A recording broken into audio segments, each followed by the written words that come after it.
अपन एक new sheet ले रहे हैं और यहाँ पर अपन कुछ डेटा की एंट्री कर लेते हैं। जैसे यहाँ अपन ने एक नेम का कॉलम बनाया, मोबाइल नंबर, एड्रेस और कोर्स या क्लास।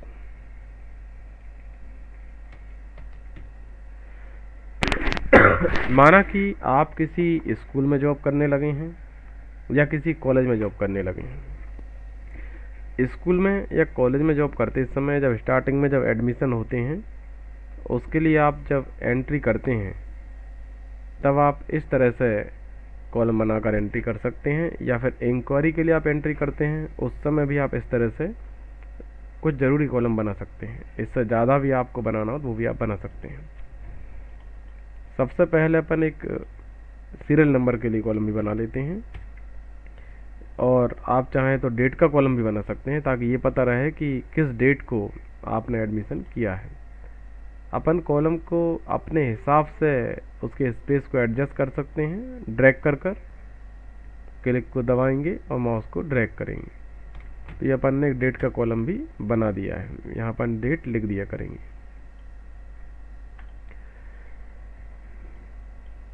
अब यहाँ अपन विद्यार्थी का नाम लिख देते हैं। आज हम भोपाल जाने की वजह से थोड़ा सा लेट हो गए, लेट लौटे तो क्लास हम लेट ले पाए आज। कल और हम जल्दी ले लेंगे। तो जैसे अपन ने यहाँ पर अजय नाम लिखा है, मोबाइल नंबर अपन ने लिखा अजय का,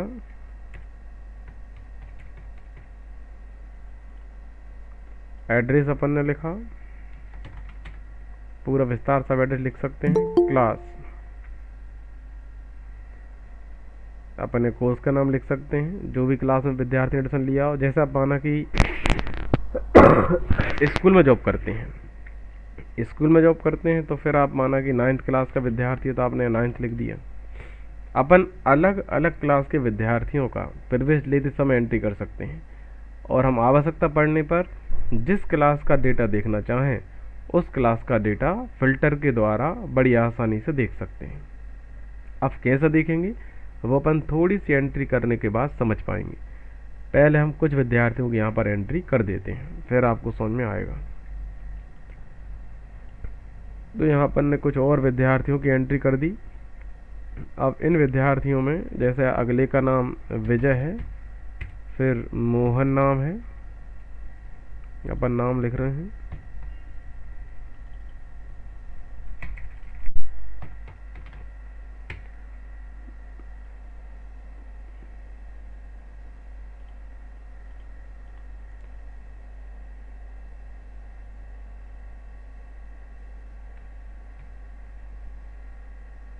उसके बाद अगला नाम लिखते हैं अपन सोहन, राम, श्याम, घनश्याम। इस तरह अपन ने कुछ नाम लिखे।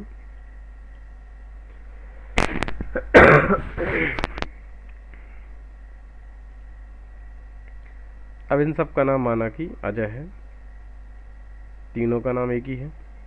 कॉन्टैक्ट नंबर आप देख रहे हैं सबका थोड़ा चेंज है, सब विदिशा के रहने वाले हैं। क्लास अपन लिख देते हैं। कुछ विद्यार्थी 9th क्लास के हैं और कुछ विद्यार्थी 10th के हैं, कुछ 11th 12th के विद्यार्थी हैं। तो यहाँ अपन ने सब विद्यार्थियों की क्लास डाल दी। कुछ 9th अपन ने डाल दिया है, किसी का 10th, किसी का 11th, किसी का 12th। अब आपको माना कि डेटा सिर्फ 9th क्लास के विद्यार्थियों का देखना है कि 9th क्लास में अभी किस किस ने प्रवेश लिया है, और यहाँ पर आप डेट लिख देंगे और सीरियल नंबर लिख देंगे। अब फिल्टर लगाते कैसे हैं वो अपन समझेंगे। सबसे पहले आप नंबर 1 लिखा हुआ है, ये फर्स्ट रो है, अपन इस पर क्लिक कर रहे हैं। हम जैसे यहाँ पर क्लिक करेंगे तो पहली रो सिलेक्ट हो जाएगी। हमने क्लिक किया है, अब आप देख रहे हैं पहली रो सिलेक्ट हो चुकी है। अब इसके बाद हम सॉर्ट एंड फिल्टर ये लिखा हुआ है, हम यहाँ सॉर्ट एंड फिल्टर पर क्लिक कर रहे हैं। उसके बाद आपको दिखाई दे रहा है लिखा है फिल्टर, हम यहाँ पर फिल्टर पर क्लिक कर रहे हैं। आप देख रहे हैं फिल्टर पर क्लिक करते ही सभी में कुछ परिवर्तन देखने को मिला होगा आपको। हेडिंग में सबके पास में छोटा सा बटन आपको दिख रहा है। तो ये जो बटन दिख रहा है, इसके द्वारा आप डेटा को आपके अनुसार व्यवस्थित कर सकते हैं। माना कि आपको सारे डेटा को नेम के अल्फ़ाबेटिकल क्रम में जमाना है, तो फिर आप नेम के पास जाकर क्लिक करेंगे और A to Z पर क्लिक करेंगे। तो आप देख रहे हैं ए वाले ने ऊपर आ गए हैं। इस तरह से आप Z to A करना चाहें तो Z to A भी कर सकते हैं, इस तरह से। अब यदि आपको सिर्फ 9th क्लास के विद्यार्थियों का डेटा देखना है तो फिर आप क्लास पे चलेंगे। मतलब आप किसी भी कॉलम के हिसाब से सॉर्ट कर सकते हैं। क्लास में आपको बटन दिख रहा है, अपन इस बटन पर क्लिक कर रहे हैं और यहाँ पर अपन ने जैसे कि आपको 9th क्लास का डेटा देखना है, सिलेक्ट ऑल दिख रहा है, यहाँ पर हम क्लिक कर रहे हैं तो सारा सिलेक्शन हट चुका है।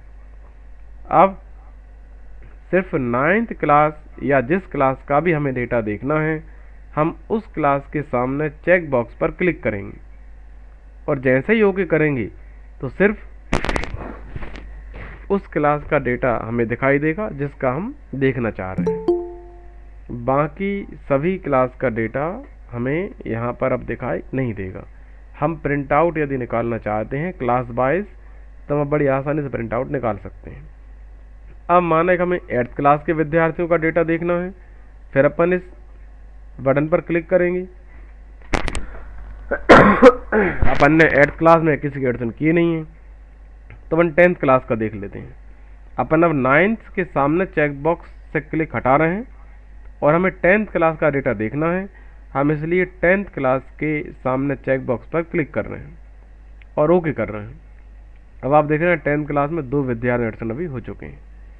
इसी प्रकार हमें माना कि 9th और 10th सिर्फ 2 क्लास का देखना है तो 10th पर क्लिक करेंगे और 9th पर क्लिक करेंगे और ओके कर देंगे। अब आपको सिर्फ 10th और 9th के विद्यार्थी ही दिखाई दे रहे हैं, बाकी सभी नहीं दिखाई दे रहे हैं। अब आप 11th या 12th में किसी का देखना चाह रहे हैं तो 12th पर क्लिक कर देते हैं 12th का देखने के लिए और ओके कर देते हैं। 12th के आ गए हैं। सभी देखना चाह रहे हैं, सारे देखना है तो फिर आप फिर इस बटन पर क्लिक करेंगे और सेलेक्ट ऑल पर क्लिक कर देंगे। अब सब सेलेक्ट हो गए हैं। तो जिनके चेक बॉक्स में आपको राइट साइन दिखाई देता है वो सभी यहाँ पर आपको दिखाई देंगे। हम ओके पर क्लिक कर रहे हैं। अब आप देख रहे हैं सभी विद्यार्थी आपको यहाँ पर दिखने लग गए हैं। तो डेटा एंट्री करने के बाद जब हमें आवश्यकता पड़ने पर डेटा को देखना होता है तो आप जो डेटा देखना चाहते हैं वो डेटा देख सकते हैं, लेकिन उसके लिए आपको फिल्टर लगाना होता है। जिस क्लास का आप डेटा देखना चाहें उस क्लास का डेटा देख सकते हैं फिल्टर लगाने के बाद। तो फिल्टर का डेटा एंट्री करने के बाद डेटा को चेक करने में महत्वपूर्ण योगदान होता है। सभी को फिल्टर लगाना आया?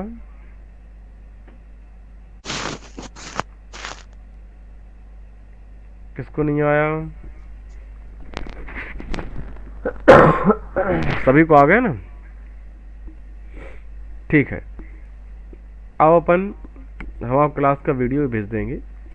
अब अपन टैली पढ़ेंगे। जो विद्यार्थी टैली पढ़ते हैं वो क्लास में ज्वाइन रहना, और सीपीसीटी की जो विद्यार्थी तैयारी कर रहे हैं उनको सीपीसीटी के लिए एक्सेल सीखना होता है, जैसा कि डीसी और पीजीडीसी में आप सीखते हैं। Computer fundamental, operating system, excel, internet और डेटा एंट्री वर्क सारा सीखना पड़ता है, क्योंकि आप डिप्लोमा की परीक्षा या सीपीसीटी की परीक्षा केवल पास कर लेते हैं। पास कर लेने से काम नहीं चलता है। पास करने के बाद जॉब करते हैं तो जॉब करते समय हमें काम करना आना चाहिए। यदि आपको काम करना आता है तभी आप जॉब कर पाएंगे, नहीं तो आपको जॉब करते समय बाद में परेशानी आएगी। इसलिए आपको डेटा एंट्री का सारा काम आना चाहिए। तो आज हमने आपको क्लास में फ़िल्टर का यूज़ करना बता दिया है। आप इसका रिवाइज कर देखना। इस क्लास की वीडियो भी हम आपके पास व्हाट्सएप पर भेज देंगे, तो आप वीडियो भी 1-2 बार देख लेना, तो आपको समझ में आएगा। यदि आपको फिर भी कोई समस्या आती है तो आप हमसे कल क्लास में पूछ सकते हैं। पुराने क्लास में हमने जो पढ़ा था उसमें तो किसी कोई दिक्कत नहीं है।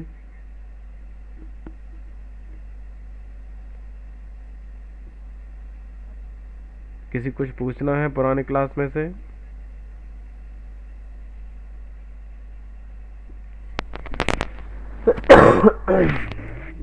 ठीक है, तो आपको ध्यान रखना है, सीपीसीटी की जो बच्चे तैयारी कर रहे हैं उसका पूरा नाम क्या है। सीपीसीटी का पूरा नाम है कंप्यूटर प्रोफिशिएंसी सर्टिफिकेशन टेस्ट। अब आपको सीपीसीटी की परीक्षा जैसे अगर आप देंगे तो परीक्षा कब होती है ये आपको देखना है। तो वो कैसे देखेंगे हम बता देते हैं आपको।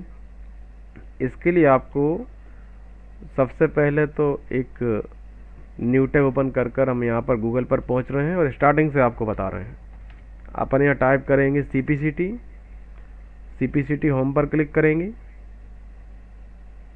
और यहाँ क्लिक करने के बाद आप सीपीसीटी के होम पेज पर पहुँच जाएंगे। अब यहाँ पर आप देख रहे हैं कि जिन विद्यार्थियों ने 26-27 दिसंबर में एग्ज़ाम दिया था उन विद्यार्थियों के स्कोर कार्ड आ गए हैं, अवेलेबल हो गए हैं, रिजल्ट अपना देख सकते हैं। अब जो विद्यार्थी आगे परीक्षा देना चाहेंगे उनके लिए डेट यहाँ पर आपको कुछ समय बाद शो होगी। अब यहाँ पर आप देख रहे हैं 17 नवंबर लिखा हुआ है, पुरानी डेट यहाँ पर आपको दिखाई दे रही है। कुछ समय बाद अगले महीने फरवरी में 2-4 दिन बाद आप देखेंगे तो यहाँ पर आपको नई डेट शो होगी। हर एक महीना गैप कर एग्ज़ाम होते हैं।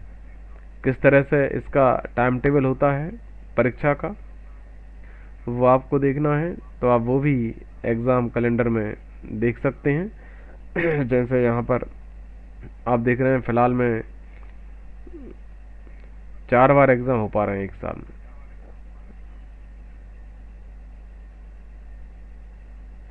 यहाँ पर आप देख रहे हैं 1 महीना गैप कर एग्ज़ाम हो रहे हैं।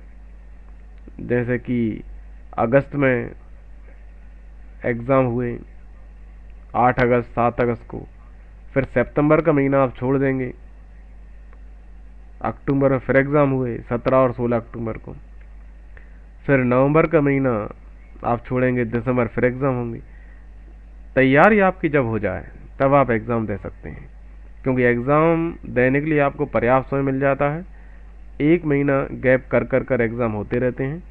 तो आप अपने हिसाब से अपनी सुविधा अनुसार जब आपको लगता है कि आपकी टाइपिंग स्पीड बढ़ गई है, आपको कंप्यूटर का ज्ञान हो गया है, उस समय आप एग्ज़ाम दे सकते हैं इस तरह से। अभी आप देखेंगे कि अब एग्ज़ाम जो होने वाला है वो 2022 में, अगर आप देखेंगे तो मार्च में होगा एग्ज़ाम। तो फरवरी में एग्ज़ाम फॉर्म भराएंगे आपके और मार्च में एग्ज़ाम होना है, 5 मार्च और 6 मार्च। जिन विद्यार्थियों की तैयारी अच्छी हो गई है वो फॉर्म भर सकते हैं फरवरी में। जिनकी तैयारी नहीं हुई वो अभी थोड़ा सा रुकेंगे, वो तैयारी होने के बाद फॉर्म भरेंगे। तो आप अपनी सुविधा के अनुसार फॉर्म भर सकते हैं। इसके अलावा सीपीसीटी का सिलेबस कैसे देखते हैं तो वो भी आप देख सकते हैं। यहाँ से आप एडमिट कार्ड डाउनलोड कर सकते, मतलब कैसे डाउनलोड करना उसकी प्रोसेस आप यहाँ समझ सकते हैं। अब सिलेबस क्या है सीपीसीटी का, हम आपको सिलेबस दिखा देते हैं। तो यहाँ पर आप देख रहे हैं लिखा हुआ है सीपीसीटी सिलेबस। अब जैसे ही क्लिक करेंगे तो यहाँ पर सारा सिलेबस आ जाएगा। ये सभी सीपीसीटी का सिलेबस है, मतलब आपको सीपीसीटी परीक्षा पास करने के लिए ये तैयारियां करना होती हैं। मतलब आपको कंप्यूटर फंडामेंटल का पूरा ज्ञान होना चाहिए, ऑब्जेक्टिव टाइप के क्वेश्चन आते हैं और कंप्यूटर का बेसिक आपको नॉलेज होना चाहिए। इस तरह के क्वेश्चन इसमें से भी आते हैं। आईटी का भी ज्ञान आपको होना चाहिए। इसके अलावा थोड़ा सा कुछ नंबर मैथ, रीजनिंग और जीके के लिए होते हैं, तो कुछ इसका भी एग्ज़ाम में आता है। बाकी फिर आपका टाइपिंग है, हिंदी टाइपिंग और इंग्लिश टाइपिंग। तो ये सिलेबस है जिसके अकॉर्डिंग अगर आप तैयारी करेंगे तो आप सीपीसीटी परीक्षा में पास हो जाते हैं।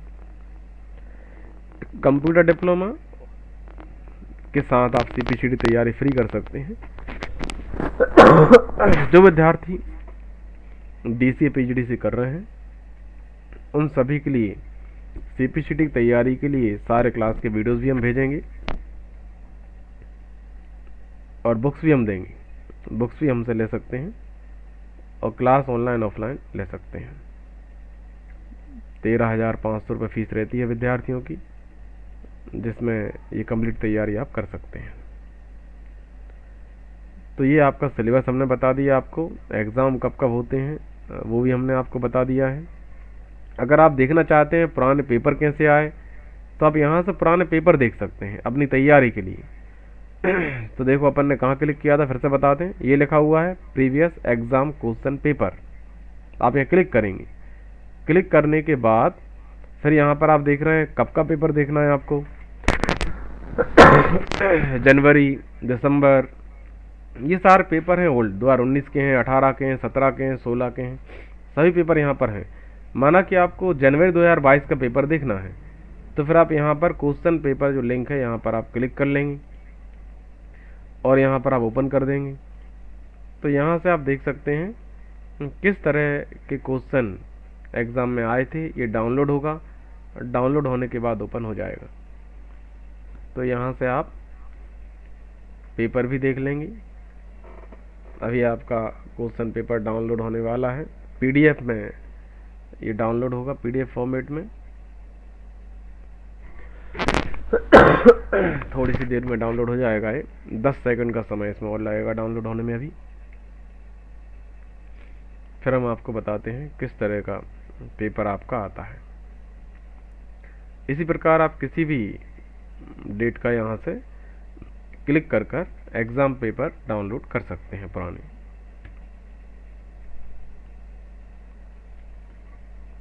डाउनलोड होने के बाद आप इसको ओपन कैसे करते हैं वो ओपन देख लेते हैं। आप देख रहे हैं यहाँ पर ये डाउनलोडिंग प्रोसेस चल रही है। अब ये कंप्लीट डाउनलोड होने वाला है। अब हम इसको यहाँ से क्लिक कर कर ओपन कर लेंगे। डाउनलोड होने के बाद 2-3 सेकंड का समय और इसमें लगने वाला है।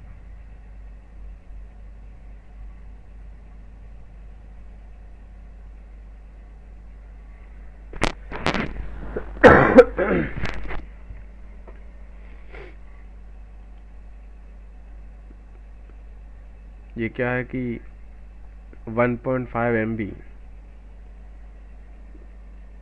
का है, क्योंकि पीडीएफ फाइल पूरी है, इसमें सारे क्वेश्चन इसमें आपको देखने को मिल जाएंगे। इसी प्रकार आप देखें जैसे 27 दिसंबर का आपको खोलना है तो आप यहाँ पे क्लिक करेंगे, यहाँ 27 दिसंबर का आपका खुल जाएगा। इस तरह से आप देख लेते हैं। तो ये देख रहे हैं ये दोनों हो रहे हैं आपका। ये 27 दिसंबर का डाउनलोड हो रहा है यहाँ पर। इस तरह से आप डाउनलोड कर लेते हैं। अब ये फुल डाउनलोड होने के बाद आप इसे ओपन कर लेंगे। इसमें आप देख रहे हैं समय दिख रहा है, 10 सेकंड का समय लगेगा इसमें। ये बीच में रुक गया है इसलिए आप देख रहे हैं आगे नहीं बढ़ पा रहा है।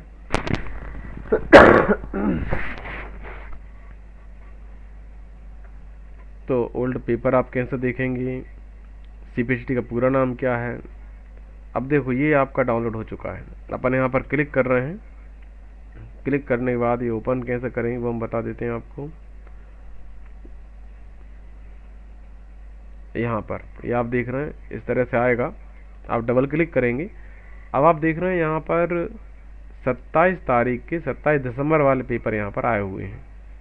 4 हैं, क्योंकि एक दिन में 2 शिफ्ट में एग्ज़ाम होते हैं। तो आप देख रहे हैं 27 तारीख में ये सब हैं। इसमें अपन डबल क्लिक करेंगे। अब आपको पता लग जाएगा किस तरह से पेपर आता है। आप देख रहे हैं इस तरह से पेपर आता है। इसमें ये टाइपिंग टेस्ट है, ये मैटर है जो पिछले अभी दिसंबर एग्ज़ाम हुए थे तो टाइपिंग करने के लिए जो मैटर आया था वो मैटर आपका ये आया था इस तरह से। तो आप इन मैटर को टाइप कर करके देख सकते हैं, जिससे आपको सभी वर्ड का ज्ञान हो जाता है, अनुभव हो जाता है, ताकि स्पीड बढ़ जाती है, किस तरह के वर्ड लिखना होते हैं, किस तरह के वर्ड आते हैं। तो आप इस तरह से पुराने पेपर को देखकर भी तैयारी कर सकते हैं। ये आपका टाइपिंग का हो गया। फिर आपका ये देखेंगे आप, ये आपका है इसमें सब टाइपिंग का दिया हुआ है। इसमें देखते हैं अपन, ये सारे क्वेश्चन हैं। इसमें आप देख लेंगे किस तरह से क्वेश्चन आते हैं। जैसे आप देख रहे हैं ये क्वेश्चन है, पहला क्वेश्चन है। इसमें फिर राइट जो आपको दिखाई दे रहा है ये सही है। तो जब विद्यार्थी एग्ज़ाम देकर आते हैं, एग्ज़ाम दे के आने के बाद वो देख लेते हैं कि उन्होंने कौन सा ऑप्शन सिलेक्ट किया हुआ था, उससे भी उनको रिजल्ट का पता लग जाता है। और सही आंसर क्या था ये भी आप यहाँ से देखकर पता कर लेते हैं इस तरह से। तो यहाँ पे आप देख रहे हैं GUI का पूरा नाम खाली स्थान है। फिर यहाँ पर आपका आंसर ये वाला सही है। यहाँ पे 4 ऑप्शन दिए हुए थे, 4 में से आपका ये वाला है, ग्राफिकल यूज़र इंटरफेस। इस तरह से आप पुराने पेपर को देख सकते हैं, किस तरह के क्वेश्चन होते हैं, क्या आंसर है, ये सारा आपको यहाँ से पता लग जाएगा। ये सारे यहाँ पर कुछ क्वेश्चन हैं। इसके बाद अपन अब टैली की क्लास स्टार्ट करेंगे। जो विद्यार्थी टैली की क्लास में अटेंड करते हैं वो अभी जुड़े रहना।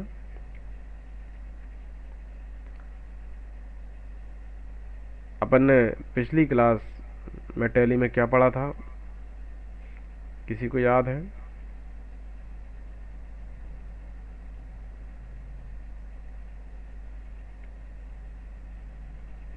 कैश फ्लो के बारे कैश फ्लो के बारे में।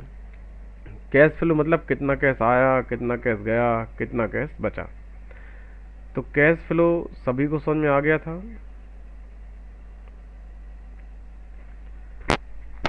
किसी कोई दिक्कत तो नहीं थी कैश फ्लो में? लेज़र में और वाउचर में गलती हो जाने पर सुधार कैसे करते हैं ये सभी को आ गया था। यदि नहीं आया हो तो हम बता देंगे।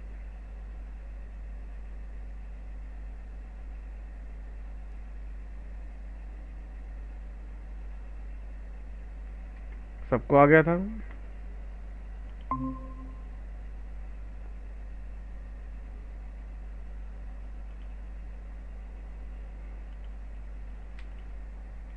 अपन अब टैली ओपन कर रहे हैं। टैली में अपनी कंपनी ओपन करेंगे, पुरानी वाली कंपनी अपन बंद कर देते हैं।